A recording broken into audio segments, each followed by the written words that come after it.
Here's a demonstration of the huge benefit that cross bracing can add to a wing on a race car. First, I'll show you the amount of movement that the wing on my race car suffers from without cross bracing. Then I'll show you the difference that the cross bracing makes. As you can see here, with no cross bracing, I have 6mm aluminium upright mounts. There's quite a bit of movement in the wing laterally. Now, under high speed loads, over 200 kilometers an hour, sort of getting towards 240 k's an hour, this wing can bend. The uprights will bend, and I've had that happen once before. Hence why I had to add cross bracing. You can see here with the car static just the amount of movement that there is. Now, I do have quite long or tall wing uprights, so that obviously exacerbates the issue. But without cross bracing, you can see there's quite a lot of movement in this wing. When the car gets to over 240 odd k's an hour, I've actually had the wing bend. Thankfully, it wasn't terminal. I was able to bend it back, and then adding cross bracing resolved the issue. So let me show you what sort of difference that is.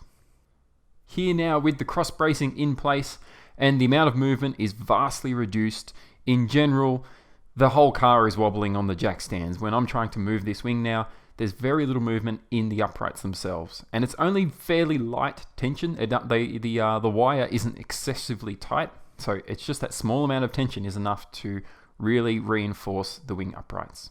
Now, I'm 100% aware that having wires or cross bracing in the airflow has a negative impact on the drag and therefore efficiency of the car's movement, but it's kind of a necessary evil for me, and the benefits definitely outweigh the negatives in this case.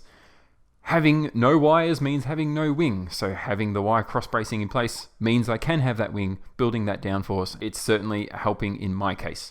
And that said, there are vehicles in the real world that have these cross braces, particularly even in the aircraft industry, where there are planes that have cross bracing to hold the wings and support them.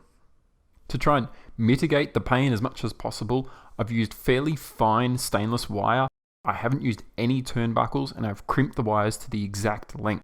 They bolt up to existing hardware, so I have added very little additional weight to the car and very little drag. There's no heavy turnbuckles to adjust the length or anything. They're a set length. They're not adjustable. The wires are crimped to the exact right length. That means I've made them as efficient as I can and to minimize that pain of drag. That's a quick one from me. Thanks for watching. We'll see you next time.